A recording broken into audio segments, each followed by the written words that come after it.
Hi, Libra. Welcome to your November 2015 love spread. It's Raina here. And I picked your sign to do first because I was thinking in terms of it being your birthday month. But I am off on that, aren't I?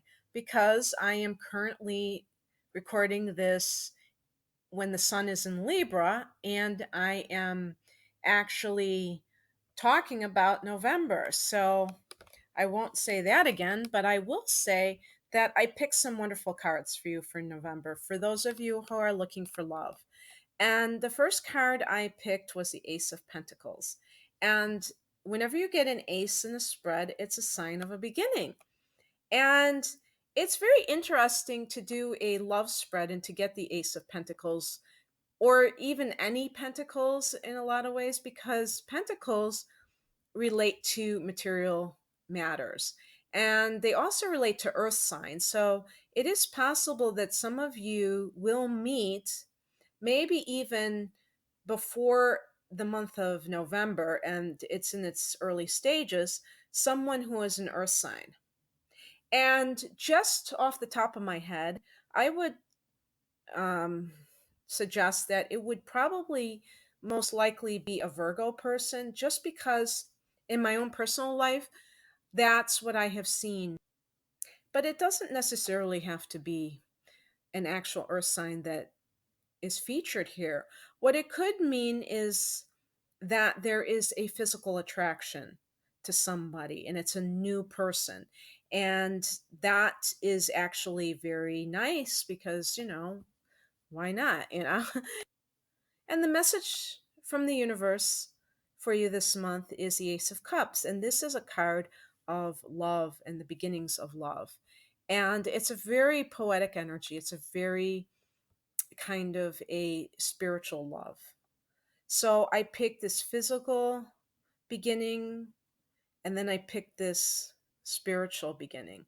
And so what that tells me is that this might be the real thing. Now, obviously, this is a general reading. This is not going to apply to every single one of you. If you want a reading tailored specifically to you with your own personal birth data, click on the link below and I would love to read for you. But it really is a nice 1-2 punch. I think that there may be some of you where it's the whole kit and caboodle. You're getting the physical attraction and you're getting the romantic attraction. And so the message from the universe is saying this is a keeper. Now the cards that I drew for what might transpire and the possible advice, I drew the Page of Wands and the Queen of Swords. Now, the Page of Wands suggests that you may be having a passionate affair. There may be a wonderful, sensual kind of time for you coming up.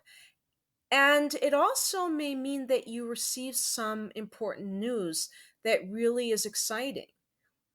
And in the realm of relationships, this might be from somebody that you've been wanting to hear, especially if the first two cards do not apply to you and there isn't anybody that you have met or that you want to meet, then maybe this card is for those of you who already have somebody else in mind. But the accompanying card is the Queen of Swords, which kind of advises that you keep your head about it. So the Page of Wands is very enthusiastic and is, that energy of when you're in love and when you're full of desire. And it really is not saying that you should not have this kind of enthusiasm in your life, but just to keep your head. But it's just like being the flip side of that very passionate energy. It's a swords card, which relates to the air signs. And of course, you are an air sign. And I was going to joke and say that the Page of Wands is kind of you being unlike yourself. Because even though Librans can be very expressive, there still is a certain detachment about you. There's a certain coolness that kind of even manifests itself during the most passionate romances you might have.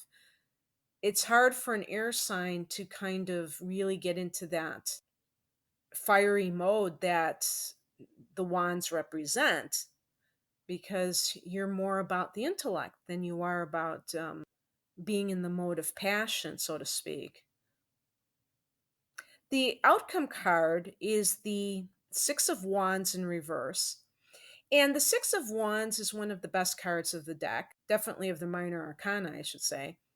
And it relates to victory. Now, in its reversed position, there's kind of a delay in this victory. Maybe there's a tamping down for some reason, but there could be a situation where there's somebody else in the picture. And this is um, oftentimes kind of the script of even the greatest romances, right? There always has to be the rival. And I think that this happens in a spiritual sense because that's the only way for you to find out who's worth fighting for. And so there might be some reason why, if you've just met somebody and you fall head over heels in love with them, and then you find out that, oh well, they actually are still with somebody else. There's some kind of, maybe they're still married, they haven't, gotten technically divorced. Maybe they are dating someone else alongside you and you know about it, but you still think, oh, they're gonna ditch the other person and come with me. But you find out that no, they haven't quite done so. It's just one of those cosmic glitches that ends up usually with a happy ending, provided that you're with the right person, of course. But don't let that throw you if that does transpire, or if that resonates with you, that it's, even happening right now. Realize that life is a long process and things don't always happen according to how we would like them to happen, but they can turn out the way that we want eventually, if we can kind of maneuver these little roadblocks that might sprout up here and there. So I think overall, this is a wonderful reading for those of you who are looking for love, Libra, especially those first two cards. They really point to a change, a newness in your love life. So I hope that this resonates with all of you in some way. And I wish you a wonderful November. Bye.